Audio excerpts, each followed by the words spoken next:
Listen, the first question I have,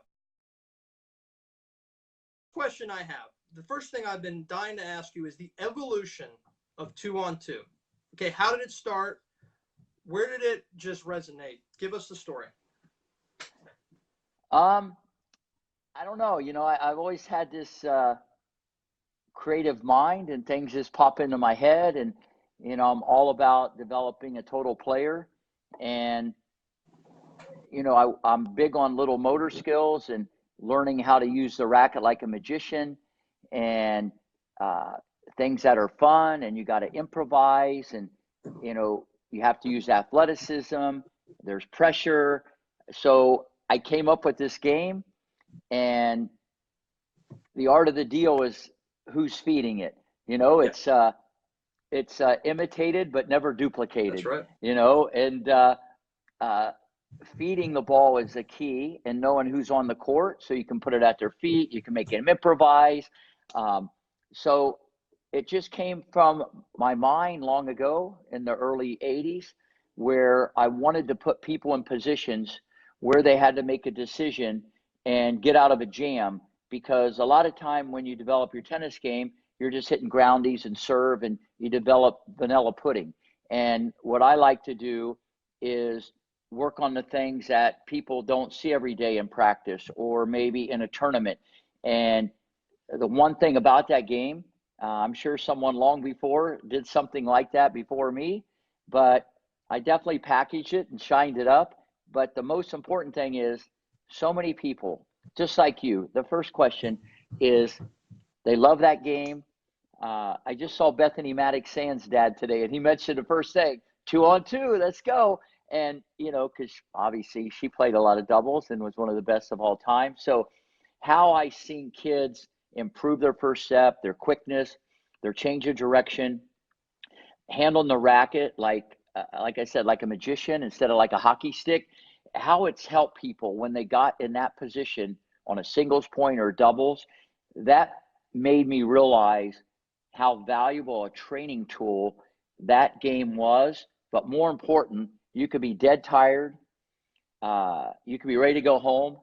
And if I said, let's play 2-on-2, whether they were playing for a Coke or $5 or a t-shirt, all of a sudden people had a lot of juice. Everybody's on steroids again, ready to play. So, it was a complete package, in my opinion, to work on things kids don't work on, and it's fun. And when it's fun, that's what it's all about. It was the best game to even out the playing field. I was 14 years old at the Rick Macci Tennis Academy in Delray Beach, yet on the court with guys like Jordan Weil, Brian Getz, Kent Koch, 3 or 4 years older than me. It didn't matter. Obviously, there's an advantage for them, but still, the moment of the game, the process of the game, it gave everybody a fair chance. It was so much fun. It was the best game I've ever played in my life, and I want to do it again. I need to come down to Boca and do it again. So, well, we can definitely do it again. I do. Other people do it, but the original always tastes the best. It does. But when you said it always evens out, and that's where I can come into play, because I know who's on each side of the net, and I know what everybody's bringing to the table, and I can scale it up or scale it down. Yep. And that's the art of coaching, taking the temperature, knowing everybody's weaknesses and strengths, trying to exploit things or enhance things. And I could almost kind of rig the game if I wanted to. Yeah. But everybody, from the Williams sisters playing the Roddick brothers, it was like Compton versus Texas, and I could go on and on and on about the people that have played that game. But what's amazing, world-class athletes, people ranked top 10 in the world, in the blink of an eye, I could make them look like a hamburger. I remember you always use that word. With extra cheese, with extra cheese. Burger. My favorite moment, Nathan Thompson and I, little Nathan Thompson was 12 years old, and we upset the world on 2-on-2, and it was the greatest feeling of my tennis career in the mid-90s. I just want to throw that out. All right. That's okay. Let's go to Greenlee. 1985. How and why did you start there? It's in Florida. We're going to do everything Florida. I know there's a past, Greenville, Ohio, Hall of Famer in basketball and tennis, but we don't have a lot of time, so let's start in Haines City. Yeah, it was like I was in New Jersey for a year. I'm originally from Ohio, and I went to New Jersey, and I got a lot of experience running a club and Back then I played. I was ranked number 1 in New Jersey because I could fire. I think people don't realize that, I was decent, very high level player. But I saw a tournament on TV one Sunday afternoon, and it was called the United Airlines Sunbird Cup. And it was at this place called Grinnellafie. But then I found out it was Greenleaf, and it was in Haines City, Florida. And I was watching it. I think Martina Navratilova was playing Andrea Jaeger. And they said, it's a new resort. We're building condos. We got golf. And it just stuck in my mind. And then the next week, it was raining in New Jersey. And I just picked up the phone and said, I'm going to check this place out because my passion was always tennis. And I knew one day I'd be in Florida or California. And I picked up the phone and got to the right person. And they said, listen, I have a stack of resumes on my desk, 2 feet high. If you want to come down on your own plane ticket, come on down and we'll show you what we got going on. So I thought about it and I said, you know what? I'm going to Florida. So I just jumped on a plane. I went down there, landed Orlando Airport, took a cab. They didn't have Uber back then. No. It was out in the middle of nowhere. Yeah. I thought I was probably going to get mugged or kidnapped. I checked into the resort. I saw these bugs that were the size of my tennis racket. They were called palmetto bugs. I had no idea. This was in the middle of the night, too. So I wake up the next day. It's June. It's like 115 degrees. No one's playing tennis. A lot of dirt, a lot of things being built. I'm going, what the heck am I doing at this place, Yeah. So one thing led to another. I didn't really see anybody play tennis all weekend. I talked to the guy there. We spent a few days together. He took me back to the airport, and he said, when I got on a plane, he goes, if you want the job, it's yours. Okay. So whatever I said or whatever I did, I think the passion, the energy, my desire. So I ended up thinking about it. There's a lot less money. And I said, it's an opportunity to build something. It's an opportunity to create something. I could get involved with corporations. It wasn't anything, Brian, about junior development. It wasn't really about that.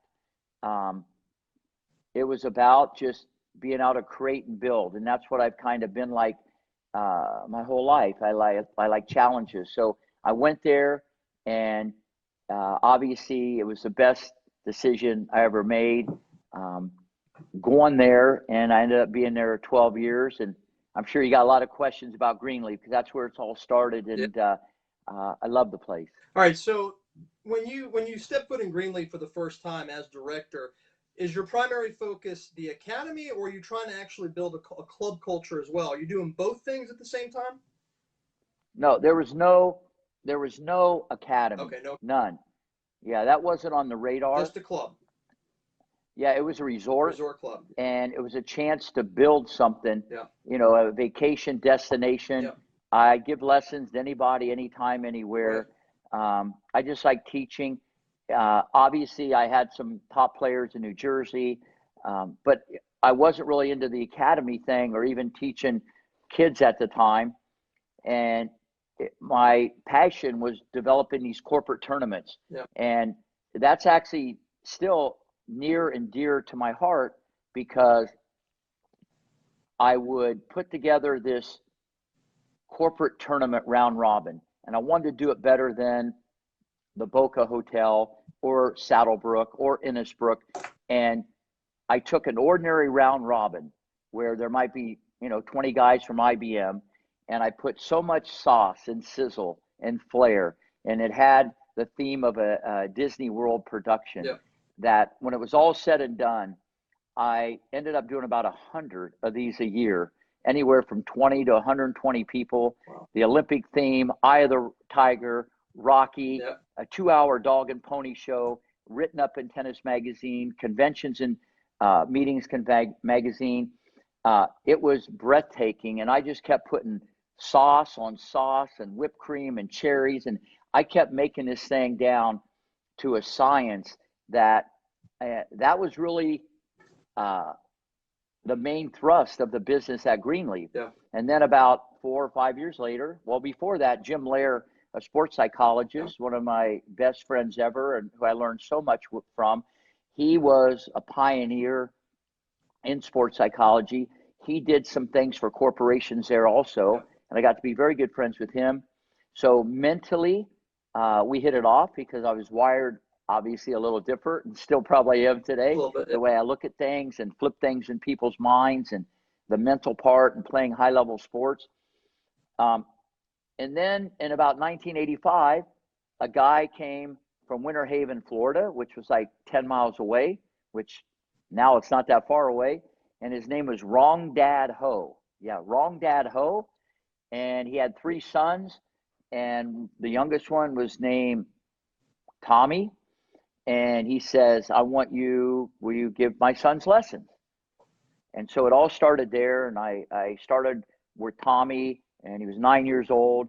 And very quickly, the magic and the gift that I was born with, and I was meant to do, that really is how this all started.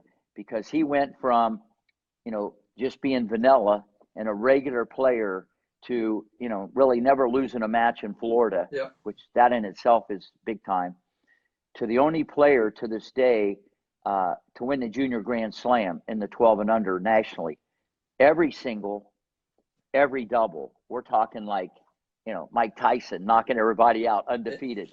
So through his success and everything, people, I guess, gave me a look and said, hey, he must know what he's doing, and people saw him serve, and he was hitting kick serves and bouncing over kids' heads at 12. It was brutal. It was child abuse, like you could imagine. He'd lose like 5 games a national. It was torture on torture. And from that, Capriati said, wow, look at this kid serve. So Stefano came up to Greenleaf, and the floodgates opened with people wanting to come and wanting me to help them. So I said, okay, so start academy. So I started it in 1985, and the rest is history. And the one thing I like about the whole process, as I sit here today at age 64, I have just as much passion as I did back then. You've answered nearly all my questions about Tommy Ho, by the way, without even me asking that question. So, well, you can tell he's near and dear to my heart, sure. Because he's the if you original. saw the Hall of Fame induction and all the great things and nice things he said about me and the impact I had on his life, forget tennis, how far he did, and youngest ever to win Kalamazoo. Still to this day, he has the record. Or even Capriati, the youngest to this day, when I had them both. That's secondary. The impact that I had on his life and his business career, he put it right up there with his mom and dad, and that's powerful. But what I like more than anything, I didn't try to do that. I was just being myself, and whatever I did, making a difference with other people in this world, that's what I'm here for. Let's talk about Capriati. The first time that you laid your eyes on her, did you know right away that this girl is beyond ridiculously good, unique compared to most of the other girls that have come through the state of Florida in the mid to late 80s? Without a doubt, the best I've ever seen. She was the Wizard of Oz before the Wizard of Oz. The ball looked like it was on her strings forever. Jimmy Everett, the great Jimmy Everett, did an amazing job saying a couple things to her. Turn your shoulders right away, prepare early, and step into the ball. And I think at age like 7 and 8, that was so baked in, Brian, extra crispy. When she came to me at 10 years old, to this day, and I've seen it all, I've never had anybody with such better preparation and balance as Jennifer Capriati.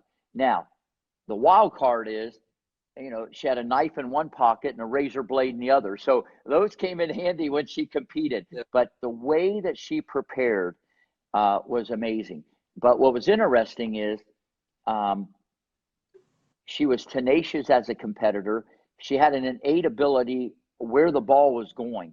And usually you got to explain that. You learn that through experience. She just knew where the ball was going. And she was an amazing competitor. And though I knew right then and there she'd be number one in the world, but it was a challenge because everybody wanted her to be the next Chris Evert. Right. And I made it very clear to Stefano and her, you got to be the next Jennifer Capriati, because there's only one great Chris Evert. And she came to me with the side spin forehand. That wasn't going to cut it. She came to me with the cupcake serve.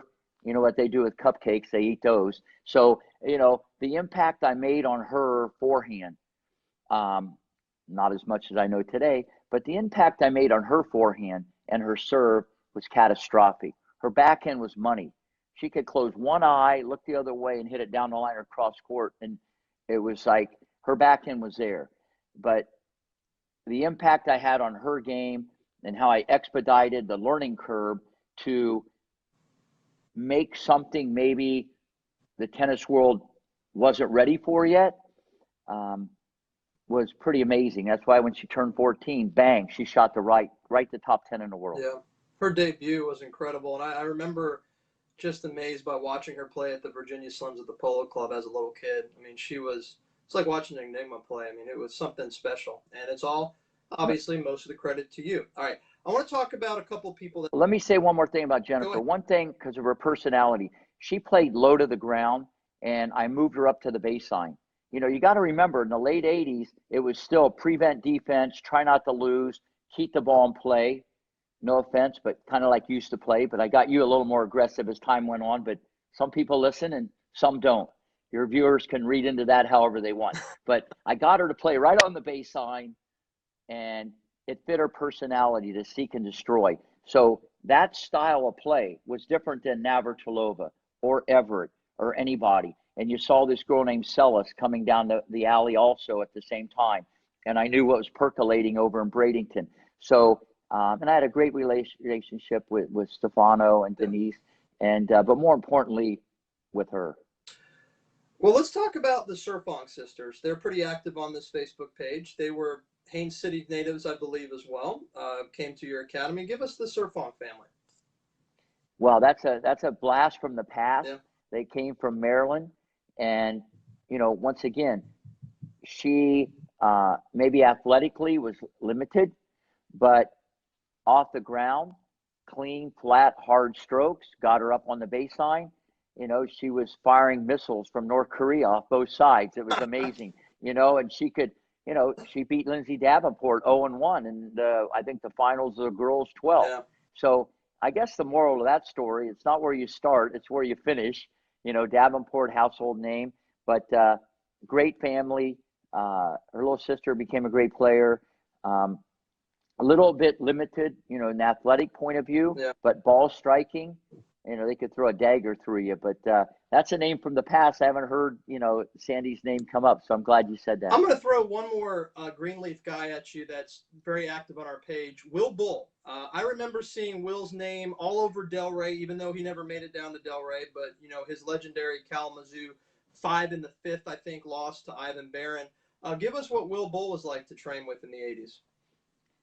Before you said one more name I'm going to bring up, yes, I knew you were going to bring up Will Bull. Okay. And believe me, there's a lot of people. There are a lot of Williams people. sisters. There's too many. Oh, there's so many people, But it was ironic because when I saw Will play, the guy just loaded up on topspin. He had a world-class topspin game, which was ironic because that guy never missed the ball. He was a grinder, Myrtle Beach, South Carolina. And once again, through Tommy's success, he said, I want to come to Greenleaf. He wasn't in the oven, and I didn't bake it like Capriati or like Ho, because they were kind of in the incubator, and it was like a piece of clay. Will came a little later on, and he was already an accomplished player. And no matter how much I tried to bribe him or beg him, I couldn't get him to go to the net. He didn't want to take it early, and he wouldn't pull the trigger. He would rather, play you with a razor blade instead of pull the trigger. Right. And that was the thing I always felt was going to hold him back. But what was amazing, and he'll laugh at this, whenever the ball was out, if you served the ball to him, 100 miles an hour, 90, 120, when it was out, he never missed a return. Wow. I told him this. he had the best out return in the history of tennis because he relaxed, Yeah. he'd stay down, and he'd hit through it. Right. I mean, we all do those returns, and everybody knows what I'm talking about. Yep. The guy, I just said, Will, here's what you're going to do. When it's in your mind, call it out and hit it back. So I tried every trick in the book, but great guy, just a great guy. I love the guy to death, and I'm glad he's on your page. He is, and he's still Myrtle Beach. He's a pro out there at one. That's great. Really nice clubs with the Gildemeister family. All right, now Delray Beach. How do we get there? This is 1992. Obviously, tremendous success, momentum in the 80s and early 90s in Greenleaf. Why the migration southeast? Yeah, probably the best move I ever did to come to South Florida, but leaving Greenleaf was tough. When you build something and you create a monster and your blood, sweat, and tears are there, and I was in the fabric of that resort, and I took it to national prominence. And a guy approached me about taking over the old Labor's place, and I thought about it, and one thing led to another, and I pulled the trigger and, went down there. And it was risky. It was low percentage.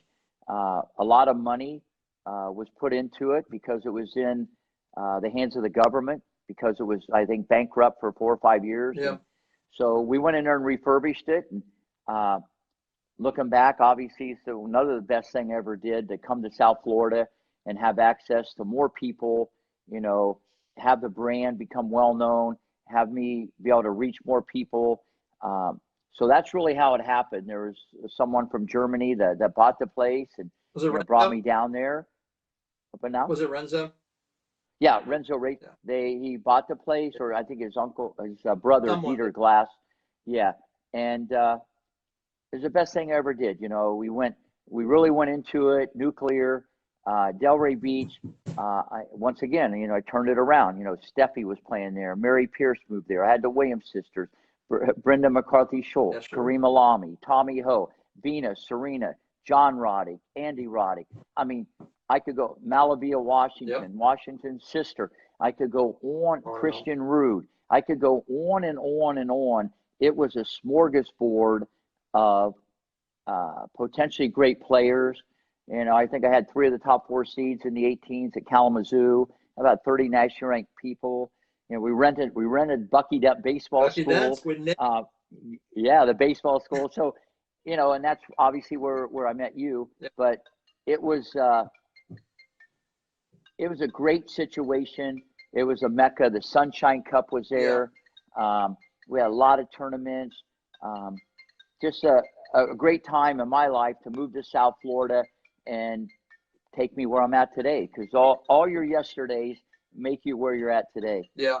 Well, you kind of answered my question about what you had to do to enhance the Labor's resort. So I came in probably 6 months after you started the academy. Those hard courts where that little clubhouse, that treehouse clubhouse, those 12 courts that were there, not in the back left by the condos, but the 12 courts that primarily that we were at. Did you build those, or were they already there in Delray? No, we never built anything. Okay. But when I came there, everything was shut down for 4 or 5 years. Okay. So, if not longer. Like the Walking It looked Dead. like It looked like Baghdad after shock and awe. I mean, the place was just the whole place.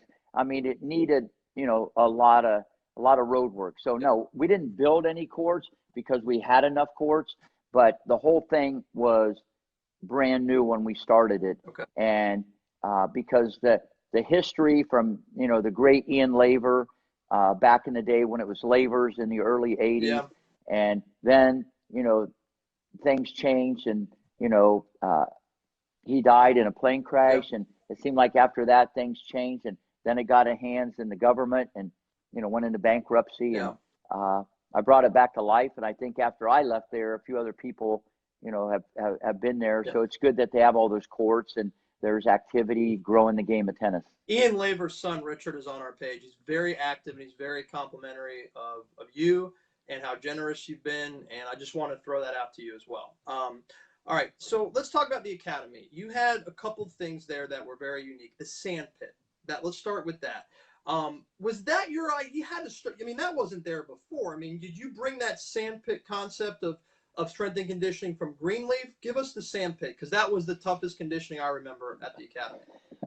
Yeah, at Greenleaf, I actually built an obstacle course where it'd almost be like Navy SEALs training. Yeah. And so when I came to Delray, I actually had all the sand brought in, and we had the sand pit, and it was amazing because obviously the resistance and so on. And I've always been ahead of the curve, not just with stroke mechanics and the mental part, but even with the fitness part, and the resistance training. And what I tell a lot of people when I do interviews about the sand pit was we would play tag in the sand pit, because when you play tag, you got to run, you got to juke, you got to go left, you got to go right. It's fun. And I tell everybody this story. Serena Williams is the only one in the history of the academy that played tag in the sand pit with a closed fist. So digest that for a little bit. That shows you how rough and tough she was as a 11-year-old. And usually when you play tag, you just tag them, but she had a closed fist. So yeah, the sand pit was awesome. Let's talk about the Williams sisters for a second. I mean, I played with Serena a lot. I didn't play with Venus much. She was too strong for me. Venus is my age. Serena's about 2 years younger than me. But, I felt in the beginning stages they were not ready for us, the academy, the other kids, the social life. They just wasn't there. And they got more comfortable. So what did you do to get those girls to hang out with us? Because I know Richard was probably pretty tough with that in the beginning stages. Give us the background story with the Williams sisters finally leaving your area with your hitting partners and you, and saying, come on over, play some with the kids from the academy, come play 2-on-2. Give us the story behind that.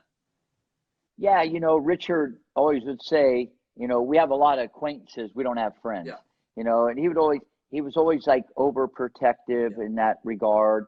And, it was me eventually, and it all started with the 2-on-2. That's when they integrated with all the other kids. And like I said, it was Compton versus Texas when the Roddigs played the Williams sisters, the good old Cowboys versus the Compton Comets. So but it was more the girls growing up a little bit saying, Daddy, we want to play 2-on-2. Yeah. It's funny you brought up 2-on-2 right at the beginning of this interview, because that's what really brought Venus and Serena, because hitting with hitting partners all day and seeing the same, dude across the net, or her and me chirp at you a lot all day or whatever. And then you get to go over there and you got all these kids and it's fun and you're competitive and you want to knock people out and take names and kick butt. The 2-on-2 actually was a social mechanism to integrate to them, to let everybody know they are kids and, maybe they're on a little different path, who knows? But it was because of 2-on-2, and the girls, V and Serena, are the ones that, what time we playing 2-on-2? 4 o'clock, 5 o'clock. Yeah. Daddy, I want to play. So I think it came more from them, and then me just telling them, hey, it's going to help their touch, their feel, their angles, their overheads. And all Richard cared about, if you get an easy ball, just knock someone out. That was Richard. Just hit someone with the ball and I'll take you to buy some chicken or something. That's all. He liked that part of it, that, you would just pump the ball at someone. But it was more the girls that loved that game so much, they got involved with all the other children. Yeah. I mean, my favorite moment was at the academy. One of my favorite moments looking back now is there was one time that, I mean, you have an amazing memory, but I doubt you remember this. You're with Serena, and for some reason, you pulled me onto the court with her. You said, Miguel, come over here.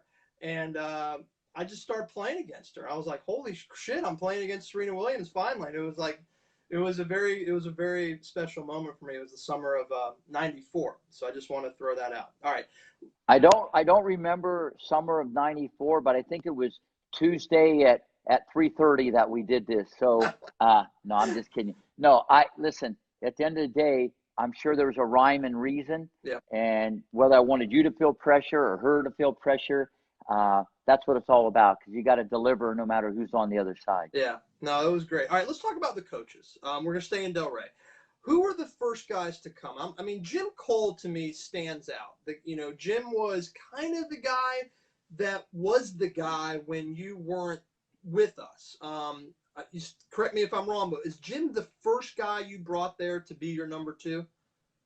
Yeah. Okay. Yeah. Jim was a director of tennis at a club, I think up north, and he came in to kind of oversee the academy, Okay. and definitely help me out. It was a little different back then because, as we know, high performance now, you almost need someone who's played at a high level and can fire or has been on the tour. But he did a great job. But yeah, he was my right-hand man. And then you had I think the one local coach that stands out for me that was already in Delray, and I worked with him a lot as when I left the academy, when you moved down south, was John Ingles. How did you get John to get on board? Well, I think John was good friends with Ian Laver, Okay. and Yep. he had a relationship with Lavers when Jeannie Mills was there and everybody in the 80s. And, I thought he could bring something to the table when he had other people. And, I've always been the type of guy with a big heart and a big soul. And, people can help the situation and they care about kids. That's how John, came into the equation also. And he did a great job. And now that you're bringing up Delray, you got Steve Longley, who was a local guy, and he could fire, a very good player. Freddie Sauer, who played for the University of Miami, All-American. Yeah. So there was a lot of good people back then that helped out, and I'm very appreciative of all their support. Joey Lavulo, did he travel from Greenleaf to Delray with you? I think he did, yeah. The Buffalo Bomber, he had a forehand. I used to call him the sweeper. I mean, this guy had a backswing that went from Miami over to like Fort Myers and came back through Boca, and it came back through Delray, but he always hit it in front. It was like 80 miles an hour. So I said, listen, just keep doing it and good luck. But yeah, the sweeper, I worked with him. He was one of the top, I think, kids in the nation. Yeah. He was a top 10 player. And a lot of people who I've helped in the past, Brian, have come back, and whether I've helped them out and they've worked in the academy, or I've helped them, get other places or opportunities. But yeah, the sweeper was involved. Freddie passed away, as you probably know, a couple years ago. Freddie was a really, really good coach, a really quiet guy, but yet when things got going, he would get on you, and I really appreciated him. Talk about how you recruited Freddie. Was he in Florida at the time? Because I know he's from Holland. Is that right? Do I have that right? Yeah, I think so. I'm not sure exactly how it happened. I think he just sent me a resume, and the fact that he might have been in Miami because he was an All-American at Miami. One thing led to another, and that's how I got involved with Freddie, and he did an amazing job. He's a great player. Yeah. The thing about coaching, and I don't want to get off the subject here, but there's a lot more to it than how good you are as a player. And, it's just, there's so much depth to it. You got to keep learning every day and dealing with parents and kids and communicating. So, that's what's great about this game, because even today I learned a lot. Well, Scott Hill just chimed in. Scott Hill's a big fan of you. Let's talk about Scott Hill and Fritz. Now, they came in 1995, which was the end, maybe late 94, towards the end of the Delray run. Do you remember why those guys came on board to the academy in the late 94 and early 95 time? Yeah, it was interesting because they were over at Seguso Bassett, which is now Everett. Seguso Bassett used to be wherever it is right now, over in Mission Bay, Los Flores. They were over there, and they were looking for another place to train, and they had their own bunch of kids, 8, 10, 12 kids. One thing led to another. I really liked Fritz. He was a great guy. He had a partner, Mike Freed, I think that was his last name, and they approached me, and I just like helping people, and I like helping kids, and if it was a win-win, it could help all the kids that were already there. the more the merrier. So, I really enjoyed that, and it was very beneficial to all of us. But that's how it evolved. They were different. They brought a different approach than I think some of our other coaches there. Fritz and Scott, very positive guys. I remember Brad coming in with them as well. I believe it was three of them, and then a bunch of new kids from Seguso Bassett. Brad was more of the military-like approach. Kind of took over the Christian role. If you remember Christian from Argentina, Yeah, Christian Recta, is that his last name? yeah, He was a tough guy. He had the model look to him. He'd walk around thinking he was the hottest guy out at the academy. But he was my coach. Like, I worked with him for a little while. But anyways, that's great. those guys were really good. They were, they brought a different, approach and culture to it. And I really enjoyed when those guys came. Now, Well, what now? I kind of forgot about all that a little bit, but what I liked about it, they were all good yeah, people, good people. and to Yeah, me, that's the starting point. yeah, You can learn the knowledge, and you can learn as you go, but finding good people that care about other individuals, that means more to me than anything, and that's what I try to surround myself today, because people can obviously learn a lot from me, but the starting point is you got to care about others, and give to others, because you're a teacher, you're a role model, and so you don't always hit it right, but that's what I liked about all those people you mentioned. They were, at the end of the day, they're just good guys or good people. yeah. Well, we had such a great time, and I'll end my Delray, you know, topics and platform, but it still means so much to me, the time that I spent there. I wanted to show you this. Like, I worked with Rick leading up to the summer state close in 1994, and this was our state close finalist. I was the number 9 seed, but I remember you telling me something before that tournament, and you asked me, I said something like, yeah, I'm seeded 9, blah blah blah, I got this try. You're like, stop. Who gives a crap what you're seeded? Just go out there and play. And you sent Vernon to the tournament. Vernon was with us. Vernon Gatone, who's still been in Boca for years. So we had 3 guys in the finals. We got this guy named Andy Roddick, and then Brian Getz hiding in the back there, and then me right there. So that was I worked with Rick one-on-one leading up to that tournament in the late spring of. But you know what? When you said seeded, and this is for everybody out there, the seeding is really what other people think of you. Yeah. It's what you think of yourself that's most important. Because if it was about the seeding, you could just mail it in, and this thing would be scripted. Yeah. I just see everybody yesterday said Sonia Kennan's going to get killed today, and I just saw where she won. Yeah. So at the end of the day, it's what you think of yourself. That's right. The seeds are important. Yeah. But that's what other people think. Right. Well, that sticks. That's 25 years ago, but I still remember that moment when I told you, I was like, yeah, I'm seeded 9. I want to be seeded higher. I'm being a 14-year-old kid, and you just really gave me a lot of confidence leading up to that event, and it was a big moment to get back to the state close finals for me. So. Absolutely, and that's a major achievement, and just the power of positive thinking and believing in yourself, and it's easier said than done, because there's so many influence that can influence how you do that, and just believing in yourself, and don't let anybody tell you anything other than that. It's huge, and that's what I think, the passion that I put into other people, and the belief that they can do it, because you can teach the strokes, and you can teach this other stuff, but to empower people and to change their life, that's what I was meant to do. You did a great job of it. All right, I know you're very pressed for time. I'm going to give you a couple more minutes here.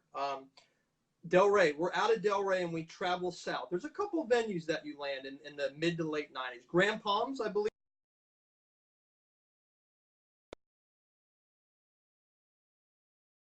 Moving to Grand Palms.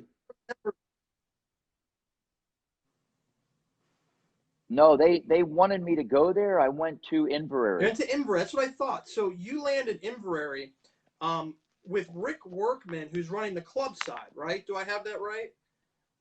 He was there before me, but he ended up leaving. He left. Okay. Yeah, because someone bought it. They bought the Radisson Hotel next to it, and they wanted me to come in there and be like the touring teaching pro, take it over. And so, Delray, they were going to sell some of the land and, tear the place apart a little bit. So end up going to Inverary. That it's ironic you brought that up. I haven't even thought about that till you just brought it up. I'm going to You bring know, up Inverary because I think Inverary in the mid '90s, you had a lot of great players, but it was Carlos Alvarado who was your guy there, your right hand. great guy. Let's talk. I love Carlos. Let's talk about Carlos in that academy. And let me say this: I would have given anything in the world to continue on with the Macy Academy in post '95, but my parents just would not make the drive to Inverary. Ironically, that's where I learned how to play tennis because we used to live in Lauderhill. I learned at Wow. the Gary Kessel Tennis Academy in the mid to late '80s, and then we moved, Wow. then we moved to Boca. So, give us Inverary. Give us what your thoughts on Carlos and the whole academy. How'd that go? Well, it was ironic because I went there and I think Carlos was at Palmer or somewhere, Yeah, he was. and he wanted to join up with me. And once again, if someone can bring something to the table, because he had his own following, his own clientele, um, it was awesome because he brought a little different twist to what I'm used to. So I have a huge following in American tennis, and he brought the South American contingent into the equation because he's from Ecuador. He played on the tour, so that moment in time, it was awesome, you know, because it was just like a club. And when we went in there, you know, the place was just rocking in every direction. And Carlos is a great guy, and the times that we spent together and what he brought to the program was priceless. Yeah. Well, Inverary came before Palmer. You did a stint at Palmer as well. Do I have that right? Yeah, is that Inverary? I don't know, 4 or 5 years, and then I actually got involved with a hockey agent who represented Alexei Yashin, who played for the New York Rangers, and they wanted to buy Palmer, and they wanted to have a management contract. And there was this young Russian girl, Katya Fenegenov, and they wanted to, you know, Anastasia Moschino, I was coaching at the time, who has actually won the French, you know, got the 2 in the world. So they wanted their own facility, so they convinced me to leave Inverary, and they ended up buying Palmer, which was going through some changes. Yeah. So yeah, Palmer came after Inverary. Palmer and Inverary, to me, are the saddest situations in Broward County tennis. I mean, they were legendary venues in the 80s and 90s, and I guess they were victims of the real estate crash in the mid to late 2000s. In your opinion, is that why those 2 tennis venues are dead? Well, yeah, I think it's twofold. Number one, when you in Boca Lago is kind of like that too. You know, when you have these places that are built in the 70s, okay, you know, the people that are living there are, you know, 40 and 50. You know, you fast forward it, you know, it's a different dynamic with the clubs. You know, they're dated, they're older, you know, there's newer country clubs, there's younger people. So it's really that component where the membership deteriorates because people are passing away. Yep. And it's an older facility that cannot compete with brand new country clubs. So I think it's that. And then when you have, you know, 32 tennis courts like Palmer had, or how many 30 courts at Inverary. When you look at it from a real estate point of view, it's like, okay, no one's playing tennis, or membership is dying.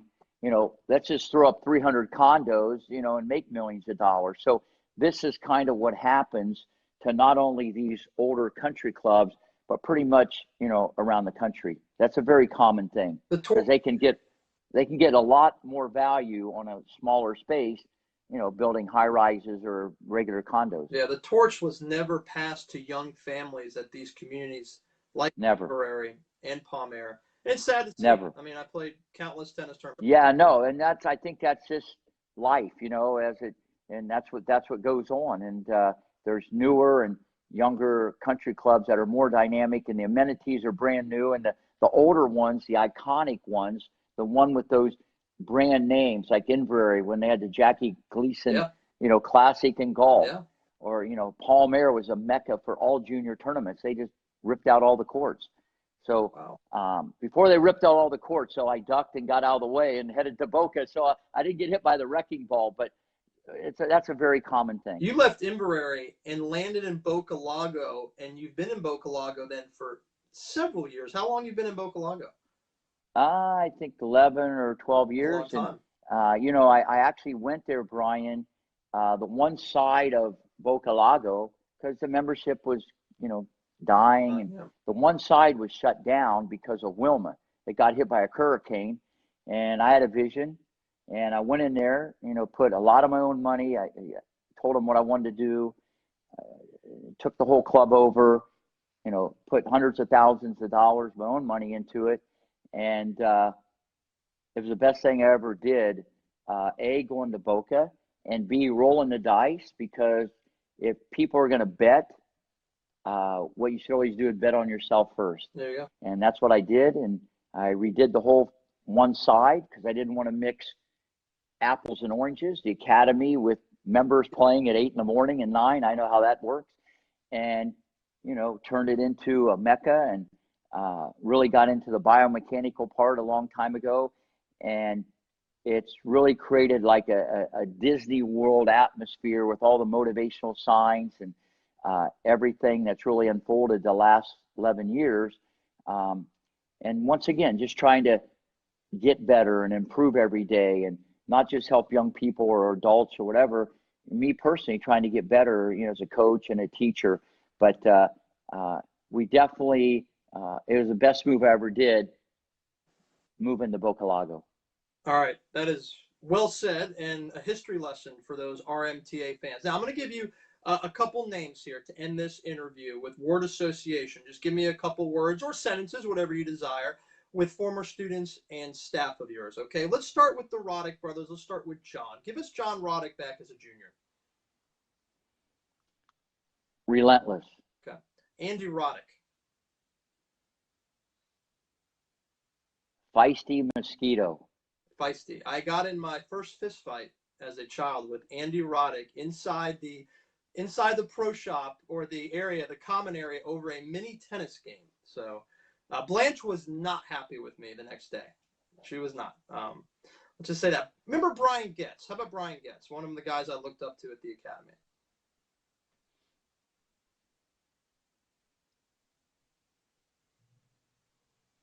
Great guy. Torpedoes on both sides. Yeah. Vinny Spadia.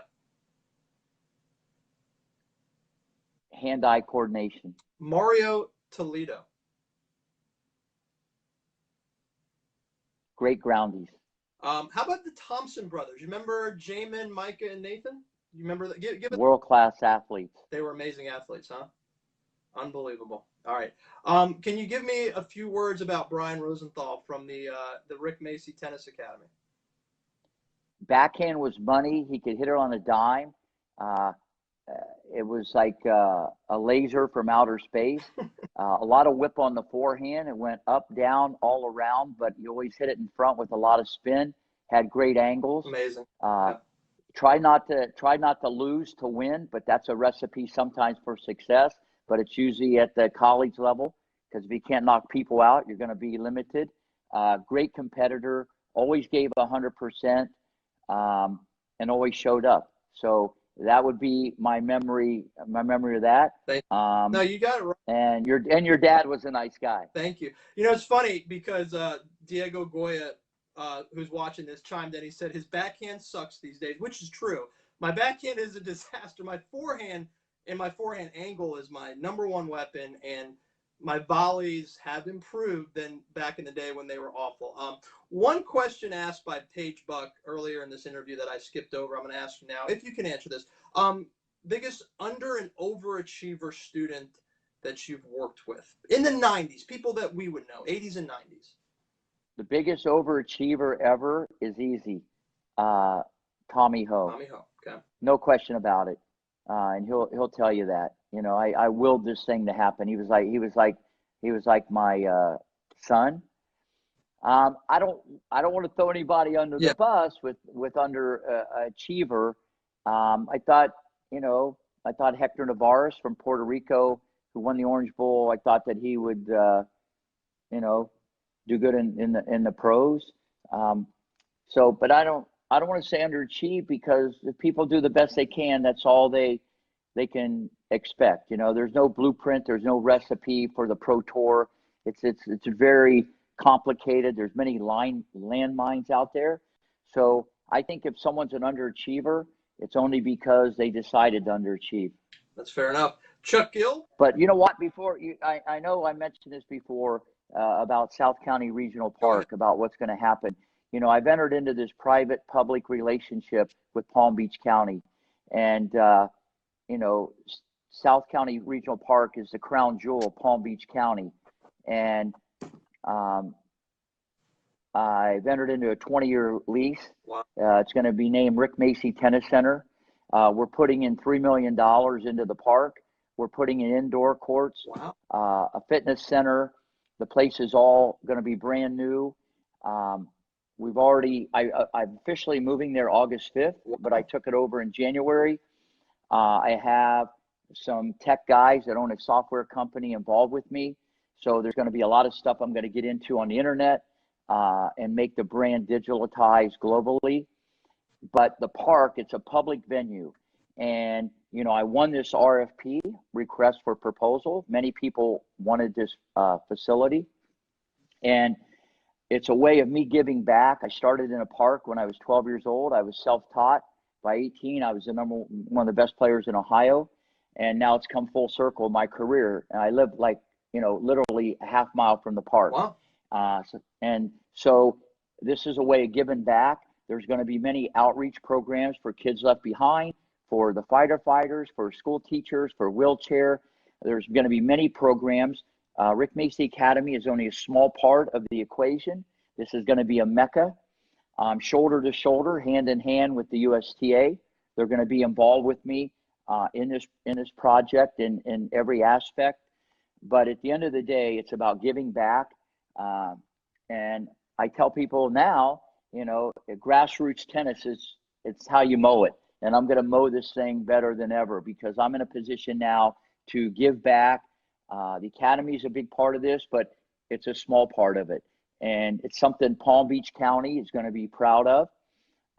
You know, the mayor's pumped, the commissioner's pumped, everybody's pumped. It's a major undertaking, but it will be the #1 park in the United States of America. Wow.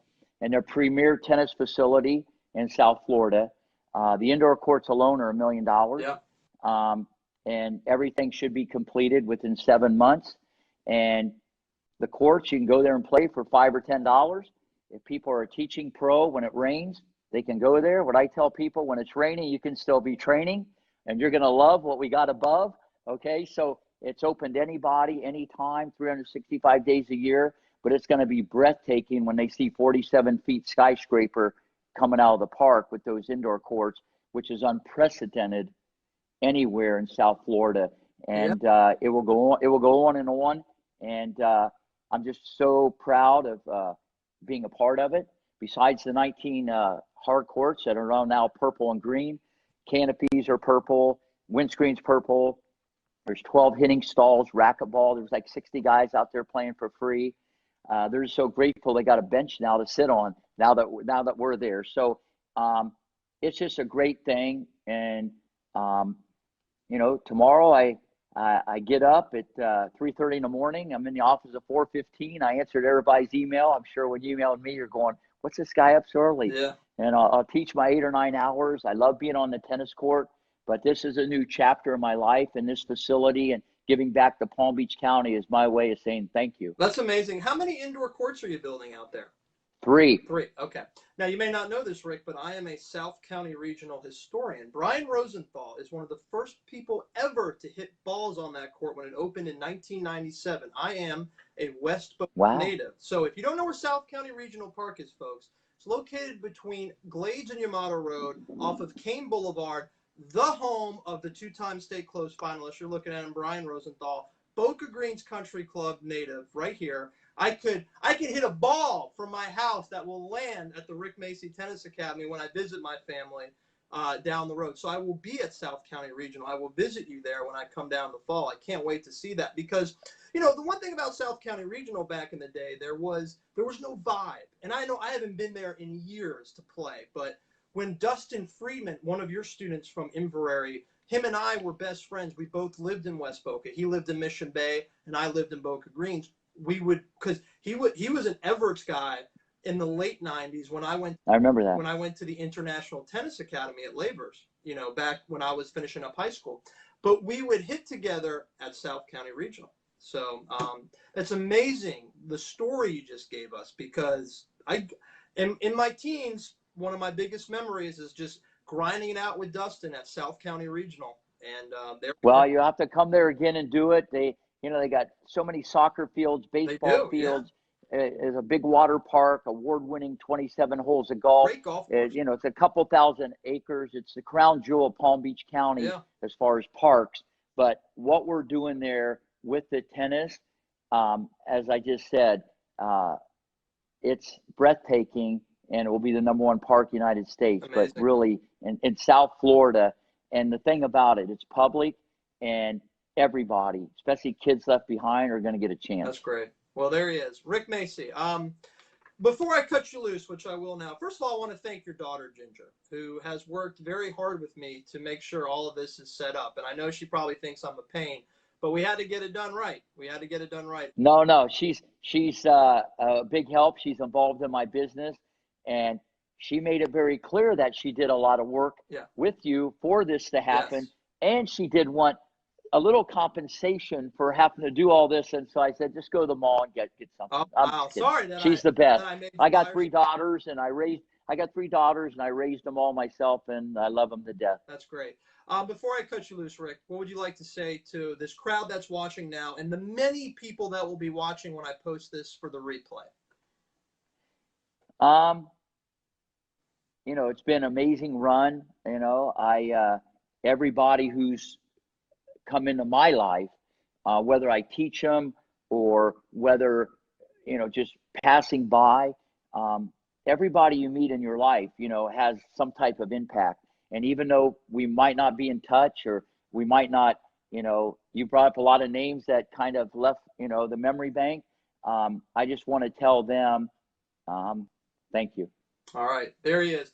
The greatest coach that I've ever been on the court with in my life. Thank you so much for the opportunity today. And more importantly, thank you so much for giving me the experiences in the mid-90s at Labors. Those memories have never left, and they never will. And my best friends were created there. And my great relationships with all the coaches that I'll never forget. So, Rick, thank you so much. And I'll be down in South Florida in the fall. I live in North Carolina. So getting down there is not easy with 2 kids, but we will be there in October, and I'll love to connect with you again. Yeah, thanks so much. Briefly lost him there at the end. He got cut off possibly because the phone could be dead. But, wow, that was great. I'm going to